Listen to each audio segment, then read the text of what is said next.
Well, good morning, everybody. Is that loud enough, Don? Excellent. Thank you for coming this morning. Just showing up here, regardless of the quality or lack of quality that you might hear in the next hour, there's a lot of goodness just coming from the wish to be here and explore the Dharma, explore meditation, explore the nature of your own mind. And so before we even start, whatever reason you think you might be here for, which could be anything, from a very personal reason, like it's been a hard week and this is a place you can come and just feel a change from that, or some soothing from that, or for reasons like you feel committed to your own growth, or whatever the reasons are. Just take a minute and realize that underneath it all, whatever the concept is, really we all just want to be happy. And at the end of the day, we show up anywhere and do anything because we really believe that somehow it figures in to our happiness. One of the reasons that the central, shall I say, liturgical prayer in Buddhism is the refuge prayer, is that we start everything with that, because we need to remind ourselves that when we're taking refuge in our own judgments and in our own prejudices or preferences, it's a kind of risky thing, because there isn't anything in this world, nothing, that doesn't change. However, what the Buddha taught was you can take refuge in some things that are steadier and more authentic places of refuge. The first being, when we take refuge, which we'll do in a minute together, we take refuge in Buddha. Well, does that mean that guy who lived 2,600 years ago? Well, yeah. Because essentially he did the whole thing. He actually walked the entire path, which is not an easy path. And then he offered it to us. So in a sense, when we take refuge in the Buddha, we're saying we've got a reliable friend. We're taking refuge in a reliable friend, someone we can trust. We all know this bag of bones wears out in anywhere between 0 and 100 and something years, depending on your personal longevity. So when we're talking about the Buddha, we're not just talking about the bag of flesh and bones that lived 2,600 years ago. There's the mind, the life stream that was there before the bag of bones appeared, and is still there, and we can reach out and find our ally. So we take refuge in that. Also, it's important to understand, really important, that one of the things he taught was something that's taught in all the world's great spiritual traditions, which is the actual Buddha, the actual enlightened one, the actual Shekhinah, the actual Holy Spirit, whatever you want to call it, is already within you. That's the important thing. So we're also taking refuge in our own Buddha nature. simply by affirming that, we're reinforcing the idea that that's always here, always present, and always worth discovering and uncovering in any given day, in any given moment. Well, that brings us to the Dharma. That's the Dharma. Dharma is really boils down. This is really crazy, because as you probably know, there are like multiple walls of books that comprise the Dharma. It's like large. After 2,600 years of humans weighing in on it and recording all of that stuff, there's a lot. However, it boils down to two things, just two, simple.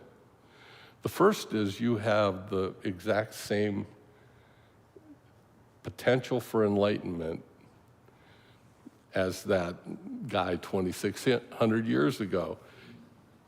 He came right out and said, I'm nothing special, I'm a human being. I'm just an awake human being. And you have the potential for waking up yourself. So that first belief is Dharma. Really, it's worth doing whatever practice you do with understanding that these practices are to engage you where you're at so that you can use your own mental state to untangle your own mental state and uncover this profound nature that's within you. So that's one thing. And the other thing is that everything's interdependent. Nothing appears or exists that we can relate to that isn't connected to everything else.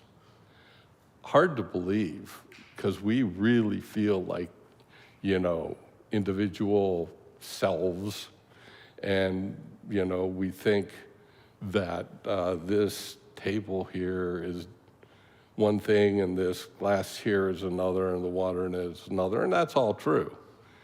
There are different manifestations of the same thing, though. Physics teaches us that. If you take this table and you bore down in it, what are you going to find? Well, you'll find various molecules, right? We know that science class thing. And then if you bore into the molecules, you'll find atoms. And then if you bore into the atoms, you can see where I'm going with this. You get the particles that make up an atom, electrons, neutrons, protons, and so forth. Well, guess what? Now with all the physics that we're learning in modern times, we can drill down into those things we thought were the simplest, most fundamental particles, and you can go in and there's other particles, and we name them funny things like quarks. And then even those things have been penetrated now. You know what they found? This is crazy. This is one of the best things I heard in the last 2 weeks. I was watching a TED talk on super string theory. I won't bore you with this, I promise. It's going somewhere. It's just infinite space with this string of luminosity in it. They think that's the fundamental building block of all that appears and exists. Isn't that weird how that's essentially what the Buddha taught, is that we are this openness within which anything can manifest in our lives. The more open we are, the more different things can happen, right? And it's inseparably filled with this clarity, this luminous clarity of consciousness. And the space and the light of our being mix inseparably. Well, guess what? Every single thing is made the same way. What's the difference? Well, when that luminous open space takes on certain qualities, it might manifest as a quark or a gluon, which eventually comes together and makes a neutron or a neutrino or a proton, and it builds out. So the important thing is in Dharma, this Dharma is, how do we work with our minds? Because our consciousness determines what kind of thing we're creating in ourselves, for ourselves, and it turns out these things communicate with each other. You can feel it, right? They always tell me, because I give these talks now and then, people won't remember what you say. Yeah, I know that, because I've gone to a lot of talks myself. You forget stuff. But people will remember how they feel from having been around you. Well, what is going on there? Well, if I come in with some confidence and with some compassion and some kindness in my heart, you'll feel some warmth. This happens. Particularly people who are like nurses know this. If they go into a patient's room that's suffering and they come in prepared with the kind of caring heart a great nurse has, just holding the hand of that patient, yeah, you got to do all the other stuff right. Hook up the IVs and do whatever else you're doing. You got to do that.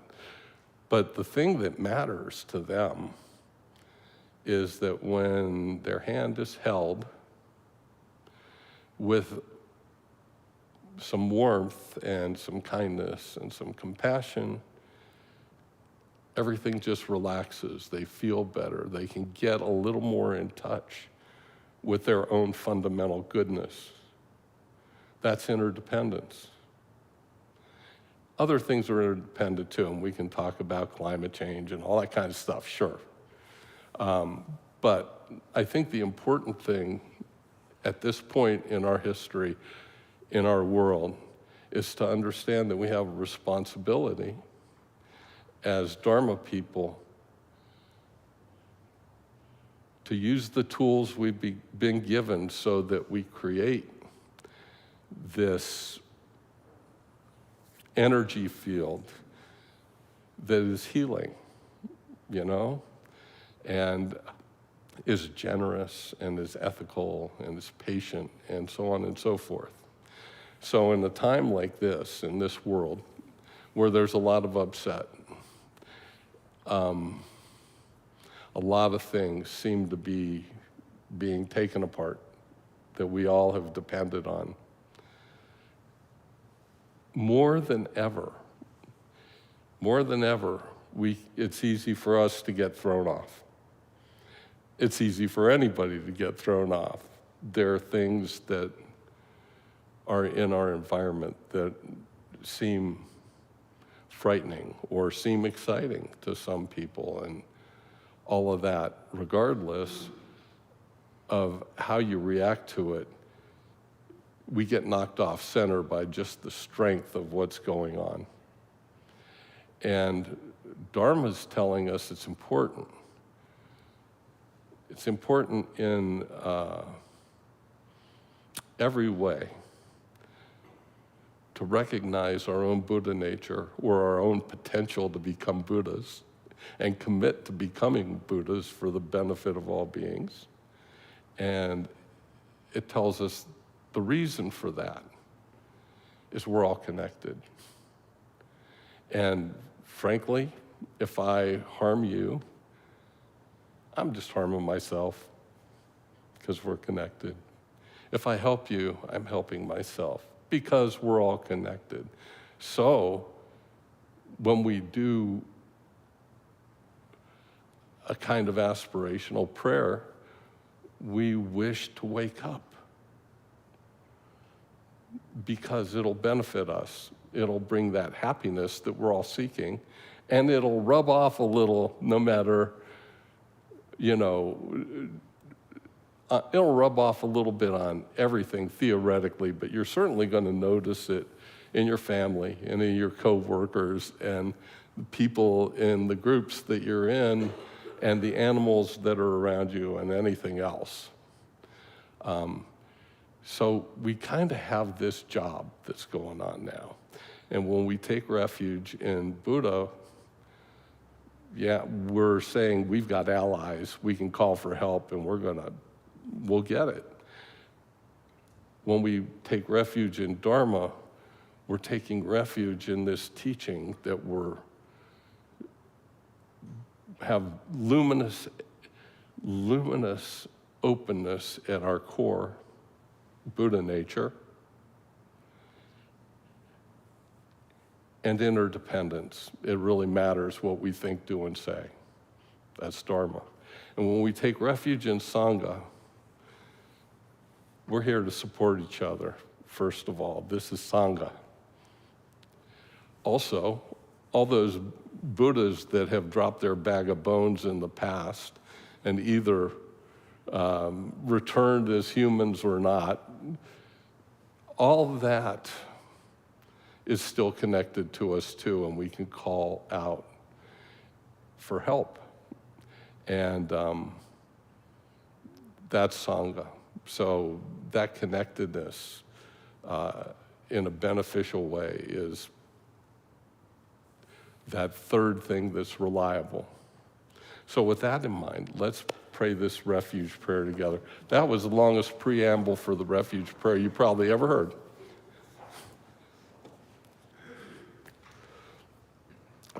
Let's chant it twice in Tibetan and then just say it the third time in English. Sanje chudang soki choknam la, Jangchu bardu dakni kyap suchi, Daki junso gipe sonam ki, Drola penshir sanje ruparsho. Sanje chudang soki choknam la, Jangchu bardu dakni kyap suchi, Daki jinso pe sonam ki, Drola penshir sanje rupar sho.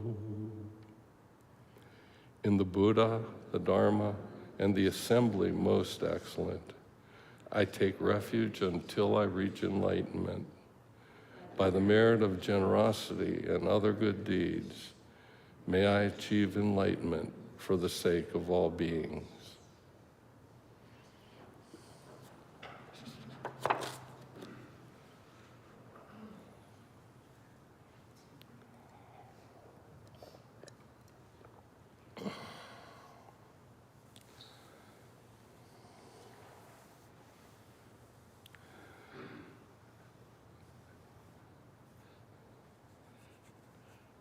I was at Ohio Dominican University on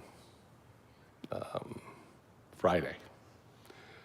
They have a group there that's devoted to mental health.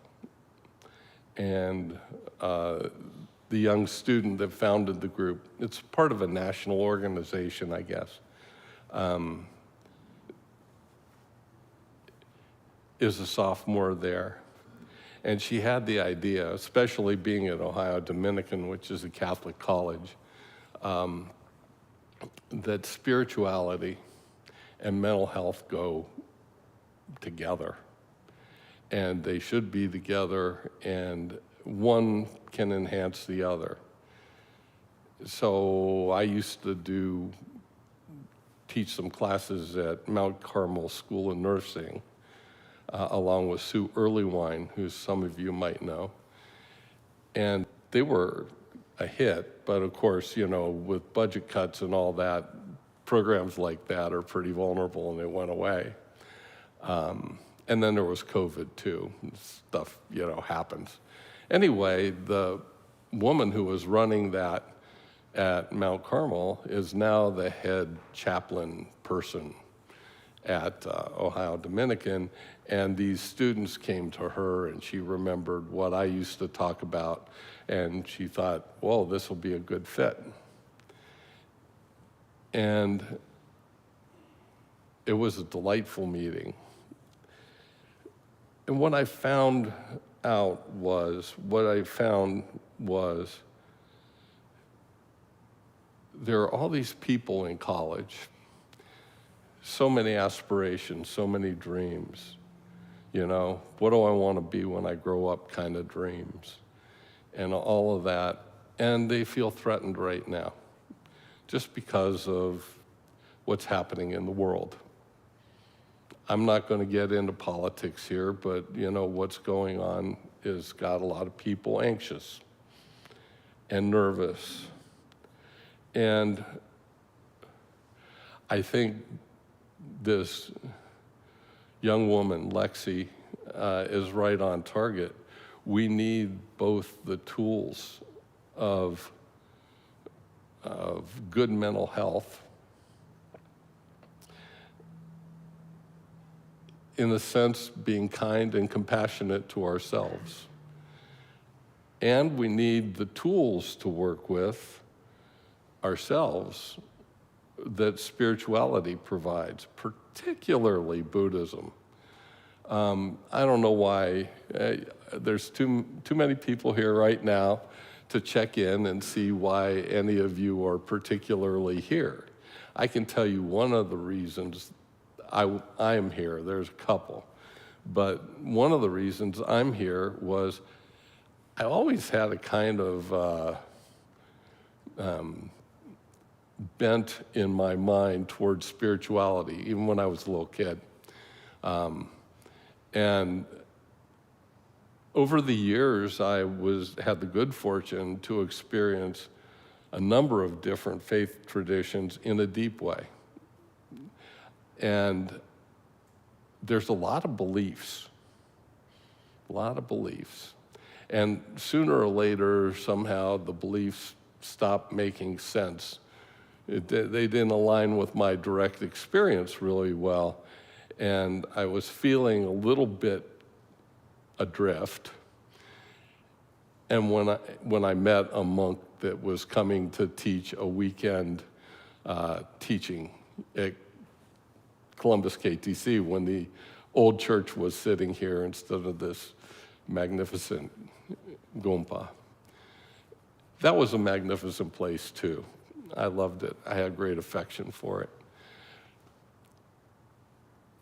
And what he clearly said, well, in Buddhism, there aren't a lot of beliefs. Buddha said, don't believe anything I'm telling you. Test it for yourself. He said, there are two basic beliefs in this public talk he gave, which I just mentioned to you. You have the same nature as Lord Buddha. The very same, no different. His wasn't bigger, wasn't smaller, wasn't better, wasn't worse, same. And everything's interdependent. So whatever you see, including each of us here, arises with causes and conditions. That was it, two beliefs. But then there was a lot of method. And you can see a lot of method. Look at all the different sorts of meditation practices that go on just in this community, and we're not even scratching the surface. If you read a little bit here and there about what different Buddhist communities or different monasteries or whatever are doing, there's a lot of method. That's a good thing, because if we have to go to work to do this job of uncovering our own sacred nature, right? And B, becoming skillful in generosity. The 6 perfections that we talk about: generosity, skillful in ethics, patience, joy, skillful in joy. We'll get to that in a second. Meditative absorption, mindfulness, real mindfulness, and wisdom. Boy, what a great skill set to develop. Well, the tools the different meditation practices are designed to give your mind a direct experience of opening up to your own innate qualities that support learning those skills, okay? So this is me as a lay person, don't have any ordination of any kind whatsoever. Just, kind of an ordinary Sangha member in that regard. So take this for what it's worth. But I would recommend if you take on a practice and it has words, because some of them don't, quiet sitting meditation isn't about words. But say it has words like Chenrezig practice or Mahakala practice or Green Tara or any of those practices, mantra practices. Learn them in English. Practice, make a commitment to practice them for once you've settled on it. You got to try a few things, and the things that you resonate with, you should make a commitment to, and the things you don't, you can just let go for now, and you may come back to it, and you may not. But say you pick up Chenrezig practice, and you really like that. Well, get a good English translation. There are many. And when you practice it on your own at home, make a commitment to do it frequently. I've had a daily meditation practice for over 50 years now. And I can tell you, sometimes I've been in good shape and sometimes I've been in bad shape. Sometimes I've been happy, sometimes I've been depressed. Sometimes I've been drunk. Sometimes I've been whatever, from the most, unfortunate, profane state to the most elevated, like I'm on retreat and everything's bliss kind of state. The important thing about the practice is consistency, honestly. When I look back after all these years, I'm so grateful that all those allies keep showing up no matter what condition I'm in. The only thing they require is that I show up. I need to show up so that they can show me wisdom and compassion and kindness, insight, maybe what the right next step is. All of that becomes available, but only if we show up. So it's important to kind of look around and see what appeals to you. Within all those practices, they have just great little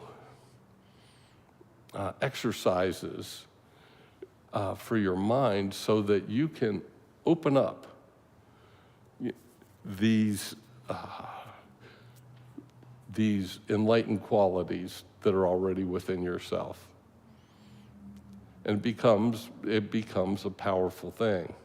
So if you do, say, land on Chenrezig, which is a profound practice, practice it in a language you understand. Don't just chant it in Tibetan. And I'm not saying don't chant it in Tibetan. Certainly when we practice together, that's good because we got the same rhythm and the same tune and the same, poetry and so forth. And that's valuable in its own right. But get the rest of the good of it, understand what you're doing while you're doing it, because your mind is has aha moments, for instance.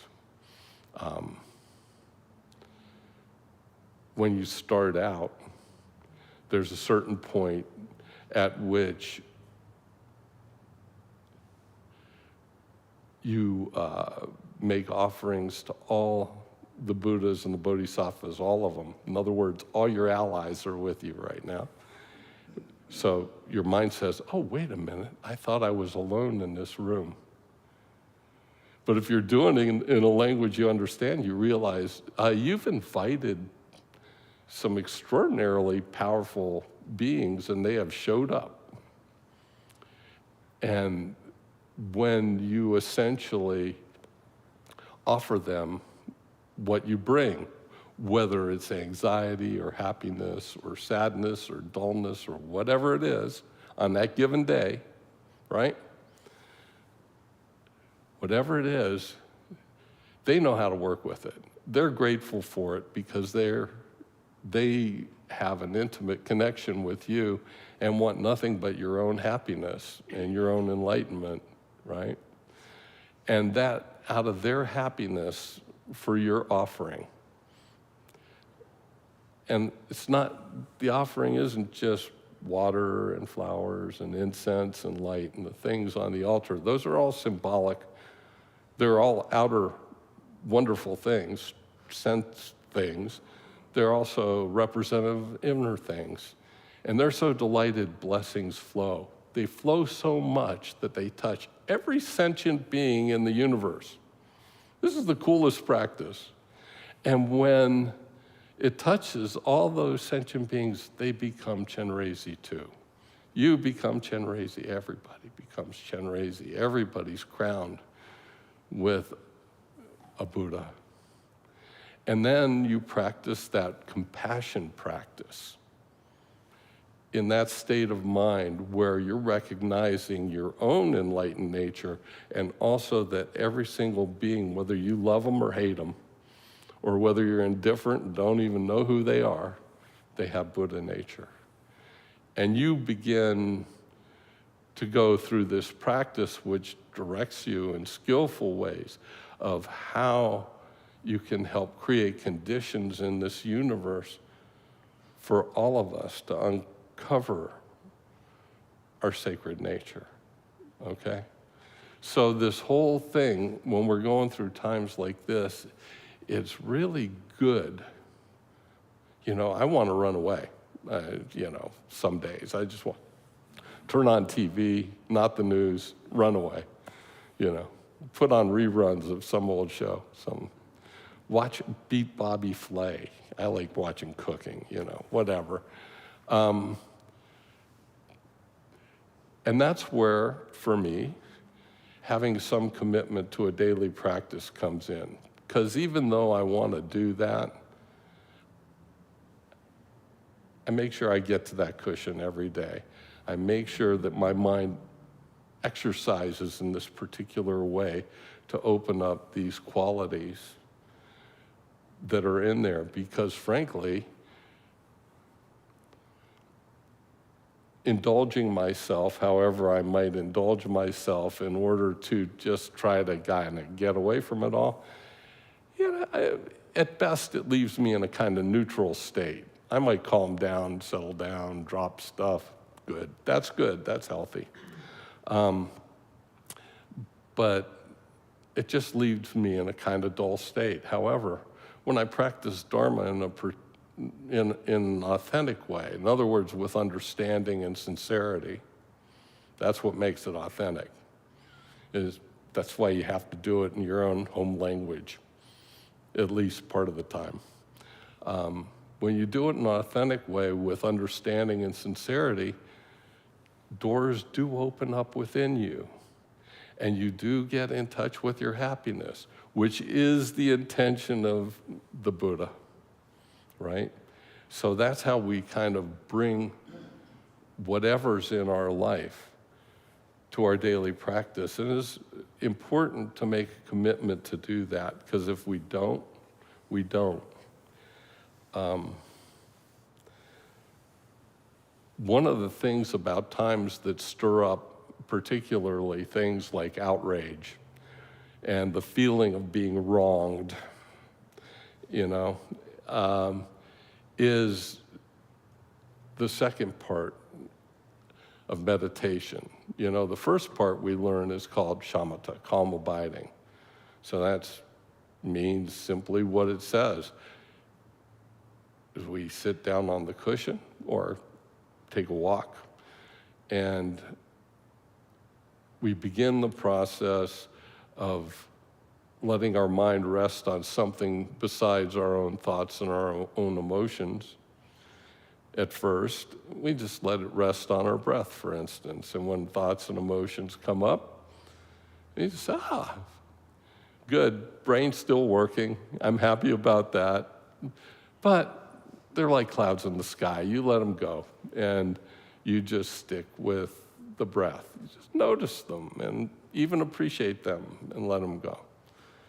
Well, when you have this ability, what it does is it creates there's always gaps between our thoughts, right?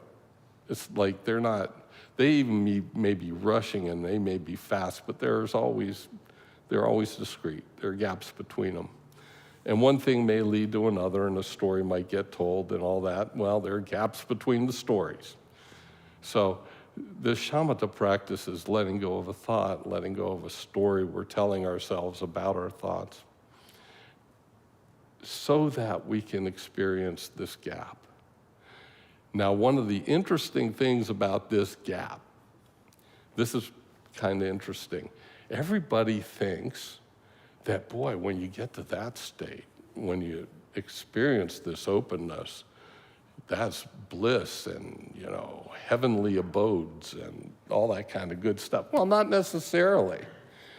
If you're particularly under threat at a time, or outraged for one reason or another, what happens in that gap is there's a certain flavor of that anger that's still there.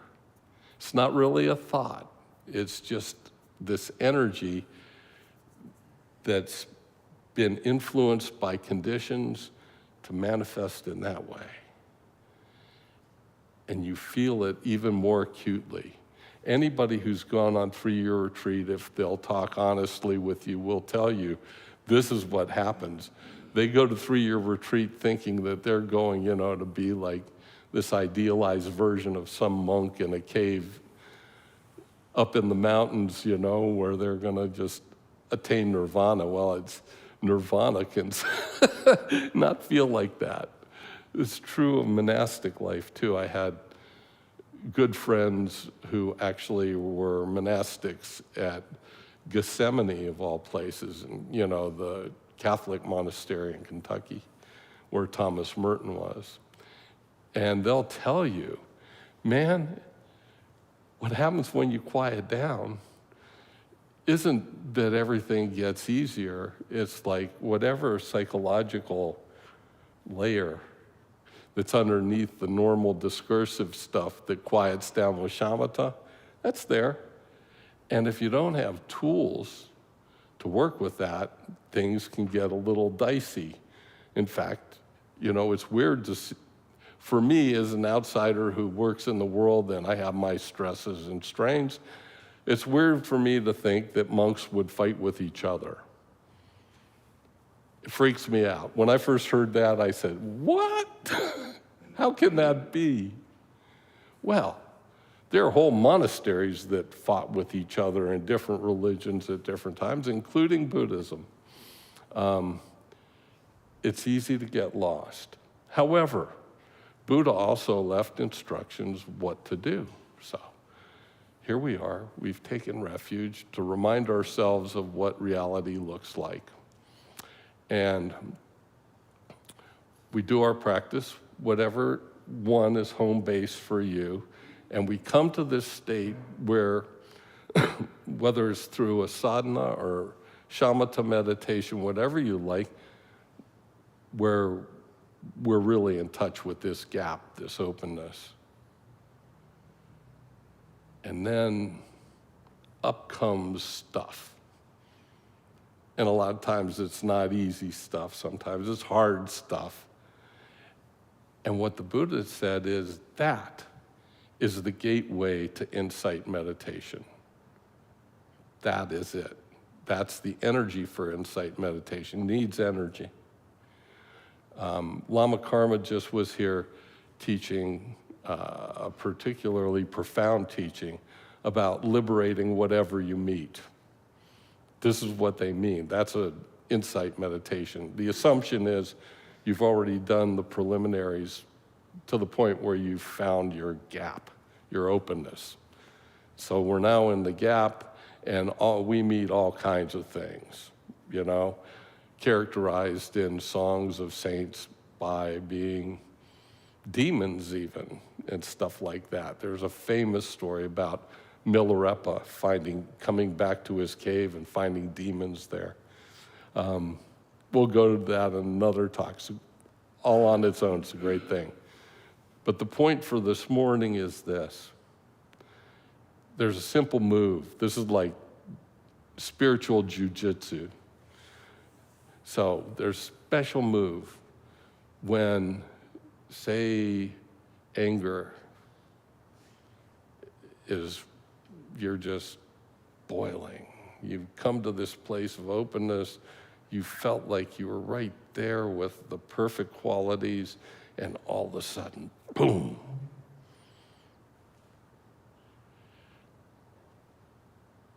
And the jujitsu is this. Look directly at it. Don't push it away. Don't try to fix it. Don't try to run away from it. Just be there with it. And ask yourself, who is it that feels this anger? That's the first step in what we call vipassana, or insight meditation. So it's a profound thing to get to that place where there's openness, and then a feeling comes up that, you may judge to be unspiritual or certainly not what you want somehow. Just be present and look at it and say, who is it that feels this fear? And look for that one.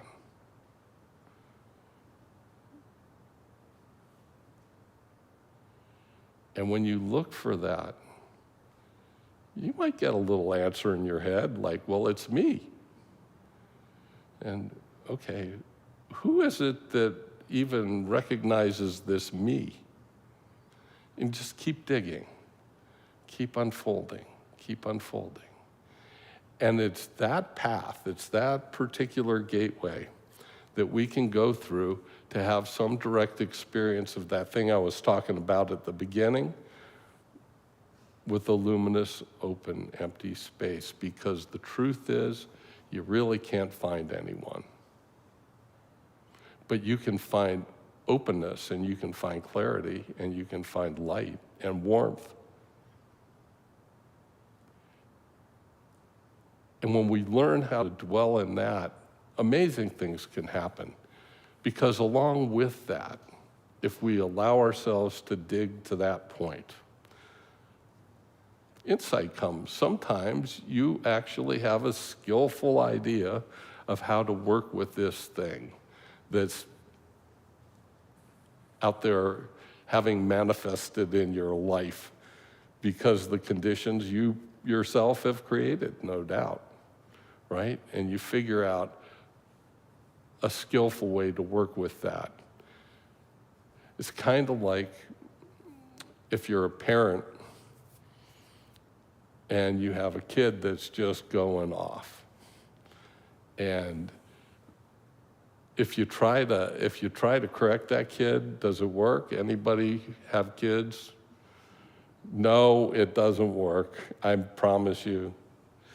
At least my kids, it didn't work. Then you try to explain to them why that's not the way to be, whatever it is. Does that work? No, it doesn't work.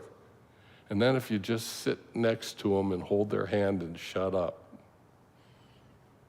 and they feel your support and connection, does that work? Yep, 100%.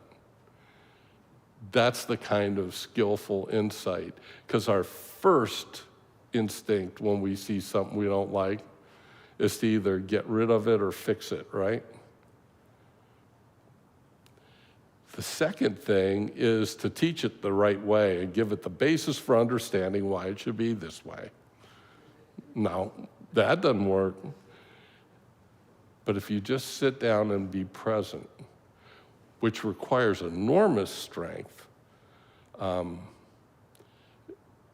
which for many parents, most parents probably is just because you're a parent, that's kind of, there's enough love there to bring you to a place where you can manifest just simple presence with your kid.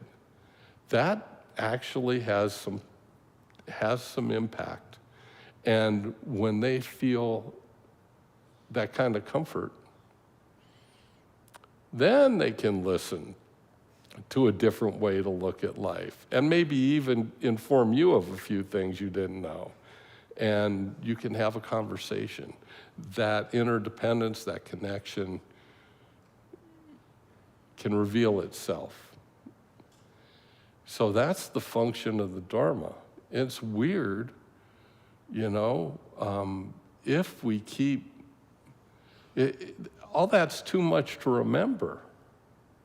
I don't expect anybody to remember that, except for the idea that if you have a daily practice where your mind again and again opens up to this different way of being, it'll start coming naturally to you. Just the same way as if you're a musician and you practice a particular piece again and again, eventually you just know it. And you can sit down at a piano, any piano, and play that thing beautifully. And that's why we call meditation practice. We're practicing. We want to be able to play the symphony of our life naturally and beautifully and benefit others. So this idea, particularly at the end of one year, because next year we're celebrating the new year in the Tibetan calendar. At the end of one year and the beginning of another is to look and decide what could be of great benefit going forward. So that's my suggestion for the week before Losar is explore your meditation a little bit. See what you really like and do a little bit of it every day. It doesn't have to be a big, hairy deal. In fact, don't make it a big, hairy deal. Because if you do, you won't do it. It'll be like, it'll be like the South Beach diet. You start doing it and it's going really good. You lose 10 pounds and then in a month you get tired of it and you drop it and it's like, you don't want to be like that. If you make it a small deal, like you just say, I'm going to meditate. I'm going to do shamatha for 10 minutes every day. Or I'm going to do the short Chenrezig practice, which is about a 12 or 15-minute thing, and you can get it on lamacathy.net. I'm going to do that every day. That's what I'm talking about. I'm not talking about turning yourself into a monastic every day. It won't work.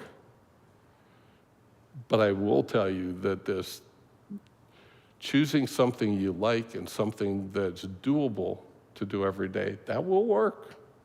It will work for sure.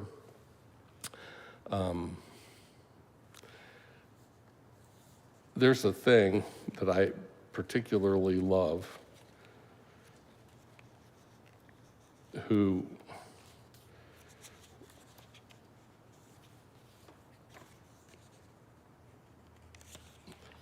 that I want to share.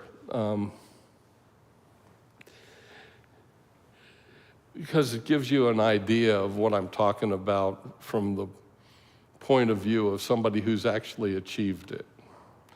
So there's a famous teacher, His Eminence Garchen Rinpoche. He's a Drikung Kaju Lama, And he's old now. He doesn't travel anymore, but he used to come to Dayton because the Dayton Tibetan Buddhist Center was a Drikung center that he founded. So we used to get to go there and see him, and he's wonderful. Anyway, he said this, "To me, in this world, there are only two types of beings: my benefactors of love and my benefactors of patience. The majority are my benefactors of love. They are very kind and help me. Some try to cause harm and create obstacles. These are my benefactors of patience. The kindness of each benefactor is equal, and thus my love for them is equal. Maybe my benefactors of patience are even kinder, as they allow me to practice the perfection of patience. I am thus very grateful to all those who do not like me and make me tame my anger. At the same time, I feel great compassion for their sorrow. But as they allow me to practice patience and my anger and jealousy to gradually diminish, they are my teachers. Thus, in the end, when I attain enlightenment and all my anger and jealousy are no more, it's due to their kindness. For this reason, I love them greatly." So this is an important last piece of this little talk. Since we figure, the way we see it,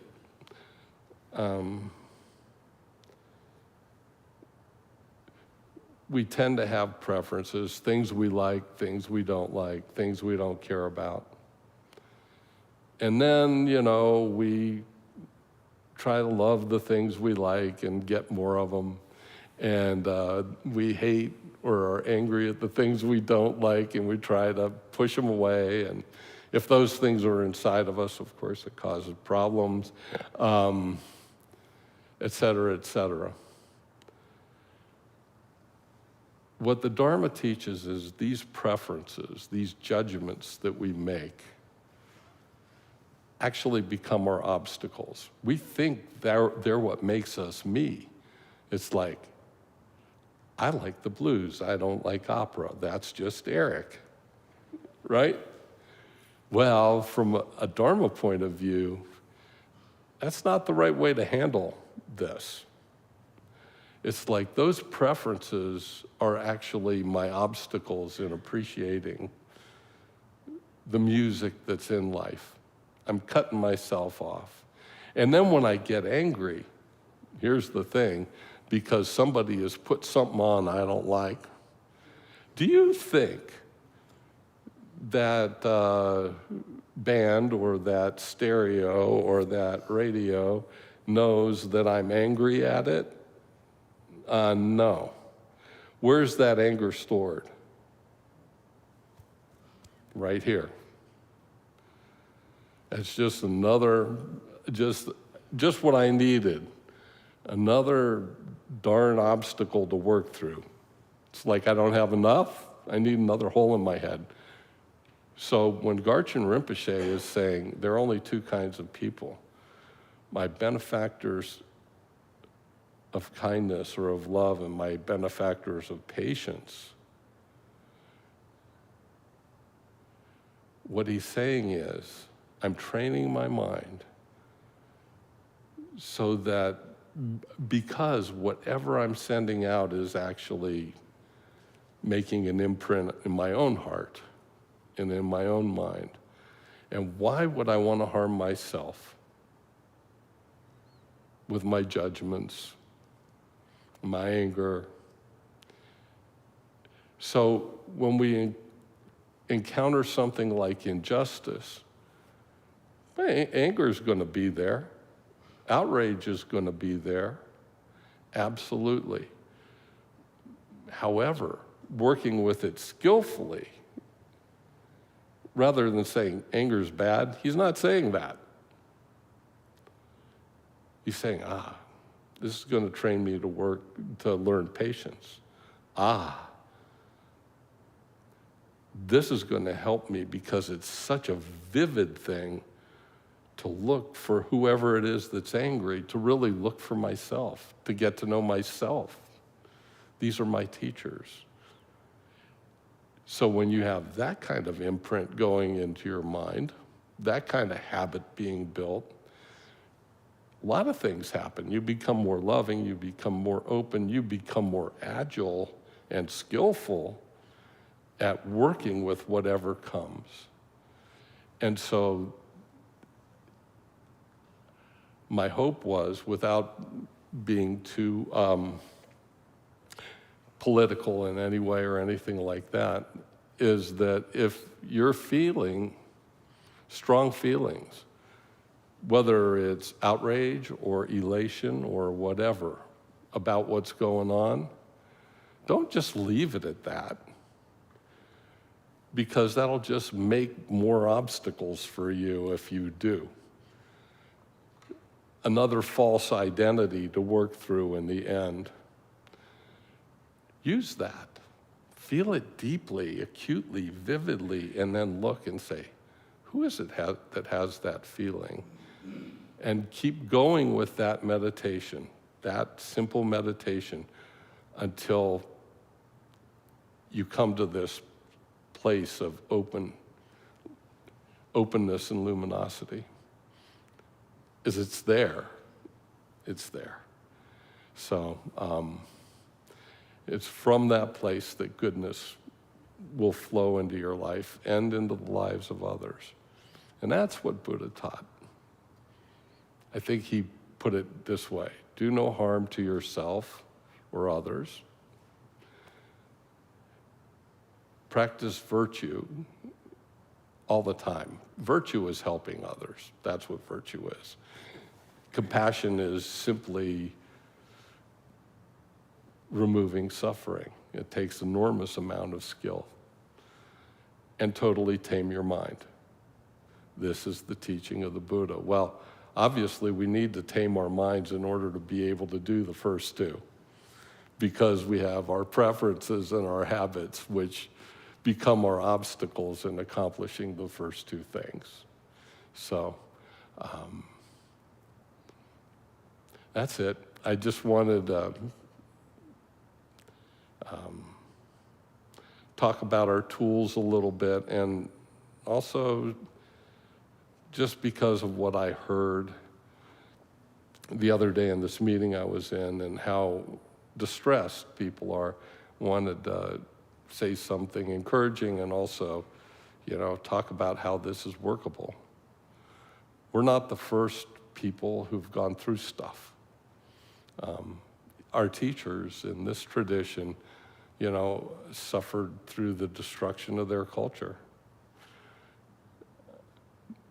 The Chinese invaded and destroyed their libraries and their monasteries and their people, and so on and so forth. And what was left over from that? Well, they moved out into the world and they taught us kindness and compassion, calming down and waking up, and so on. And without them, I certainly wouldn't be here saying this, because I've learned from them. So without the Chinese, that wouldn't have happened either. So we have to pray. I mean, as Jesus said, pray for your enemies. Absolutely. Pray for them. Pray that they wake up and stop causing harm, if that's what you perceive. That's fine. He didn't say go attack somebody, right? The old nostrum, judge not that you be judged, it wasn't a commandment, it was self-help. It's like, it was a realization that your judgments boomerang on you. They're not gonna affect the people that you're judging? Not one bit. So that was just him saying, hey, I got a good tip for you. This is how you should train your mind. Unfortunately, whatever methods he was teaching didn't get recorded. And that gets back to just why Buddhism's cool. All the method got recorded. Now we just have to use it. All right, well, that's it. There's maybe a couple minutes left for Q&A if anybody's got any. I'm happy to hear whatever your comments or questions are.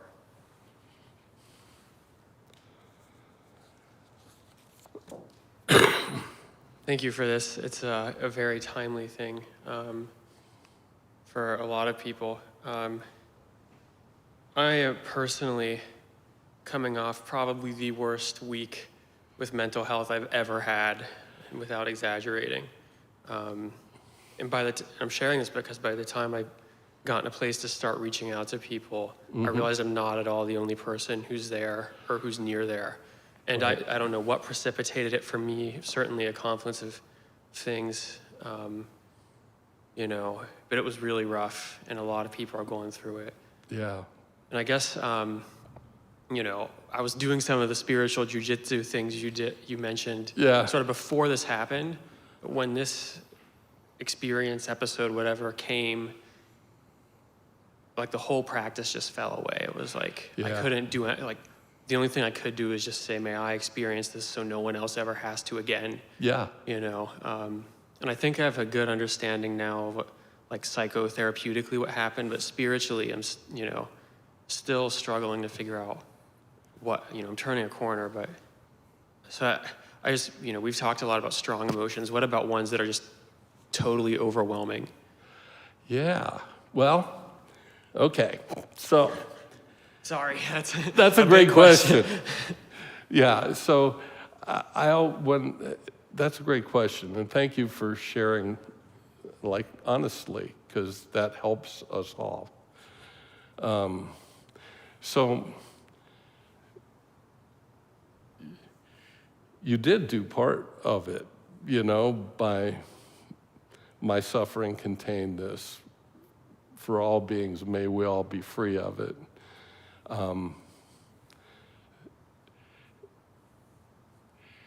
What Shanti Deva recommended, because frankly, overwhelming stuff, that's just part of being human. It just happens to different people, different ways, different times, different karmas, And he said, well, the first thing you do is if you're really mindful, okay, you'll see that overwhelmed just when the tips of its hairs appear above the horizon before the whole demon, appears.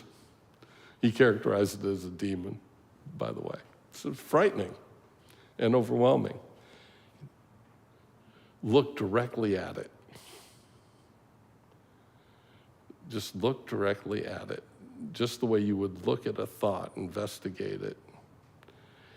And if you do, it'll fall apart eventually. If, however, you wait for your mind to begin to tell the story that's overwhelming, it's too late for that, okay? So then his recommendation is do what you did, is work with compassion. Realize that all beings want to be happy. All beings are vulnerable to this kind of thing, and use your experience to aspire to absorb this for the benefit of all beings, so everyone can be free of it. And sometimes that just feels like a Band-Aid on something that's gushing, right? I mean, we're talking about overwhelmment here. And then he says, just be like a log. Just be like a log. And that's all it says. And I contemplated that log a few times. Logs lay in the forest floor and start to get eaten by fungus and worms and bugs, and eventually decays and becomes food for everything else that's growing. So when he says be like a log, it isn't just be still and don't react. It's like be still and allow yourself to be transformed. So if you have the aspiration already to benefit beings, and you cannot, that's irreplaceable. Refuge and bodhicitta are irreplaceable. If you have the aspiration so that no matter what you're going through is motivated by and directed by an altruistic aspiration, you can be like a log. You know, it's important to have that altruistic motivation to start everything with that.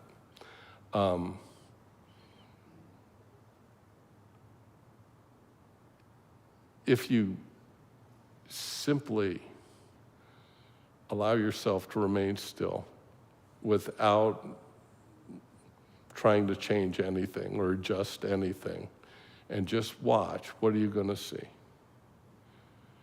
Well, the situation changes, right? The pain changes. This is true of physical pain too. If you like get hurt and tear up your knee or something, it's like, yeah, you can, sometimes things can be so bad they can't give you enough painkillers to even deal with it. I don't know if any of you have ever had that, but you know, I had my back torn up once. It was like, they could have put me on a morphine drip, it wouldn't have mattered. But what you learn is if you, rather than try to get away from the pain or mask the pain, but you look directly at the pain, it changes. It moves. It doesn't even stay in the same place, really. And you begin to learn that this thing is like that log in the woods that's going to melt away, right? And in fact, if you do it mindfully that way, good chance that the constituents of it become fertilizer for something really good to grow in its place. So I think patience is the key. Your altruistic motivation is the other key. And then, you know, play around with stuff. I went through a particularly bad time in the early 2000s. You know, I found sort of what I was talking about before. I found certain practices I would just do every day, no matter how I was feeling. And I'm pretty willful. I'm first child, you know, and all that kind of stuff. And I just stuck with it and I did that. And it doesn't even matter what the practices were. One of them was Tonglen, though. And it turned out that couple of years, it was a couple of years of it, were my greatest teacher. The trick was just not trying to push it away and figuring out how to work with it. So you have an experiment to do. You have to get in the lab and figure out, okay, what am I going to rely on here? Does that make sense? Yeah. Thank you. But your instinct was dead on. I mean, doing that little off-the-cushion Tonglen, which is also, what is 3 roots, 3 causes, 3 roots, 3 seeds of virtue. Isn't that what that's called from mind training? Anyway, something like that. What's Tonglen? Tonglen's compassion meditation, where first you kind of flash on your Buddha nature. You do a little shamatha, however you want to do it, just so you know there's light in the center of your heart. And then As you breathe in, just imagine you're breathing in all the suffering. Usually, pretty much the opposite of what we try to do, breathing in all the suffering, and it comes in it, like all darkness. When it touches the light, it vanishes. And vividly imagine that. You breathe in all the suffering, and it hits your heart and vanishes. And as you breathe out, breathe that light out to others so that their suffering may vanish also. So that's just a very simple thumbnail sketch of Tonglen. Quite a powerful meditation. Thank you. Well, I've gone way over, and I apologize for that. So it's extraordinarily, extraordinarily important to start whatever you're doing, whatever practice, with refuge and bodhicitta, because you're getting everything aimed in a direction that's helpful. It's important to practice properly. And then at the end, it's important to recognize that you've created a lot of goodness. And you want to gather it together with all the other goodness there is and will be, and dedicate it all to these altruistic wishes of freeing all people from suffering. And that's why we dedicate merit. We're gathering all this together, and we're giving it away for the benefit of others, for the benefit of beings. So let's just say both stanzas, but in English. By this merit, may all attain omniscience. May it defeat the enemy, wrongdoing, from the stormy waves of birth, old age, sickness, and death. From the ocean of samsara, may I free all beings. The courageous Manjushri, who knows everything as it is, Samantabhadra, who also knows in the same way, and all the bodhisattvas, that I may follow in their path, I completely dedicate all this virtue. Thanks, everybody.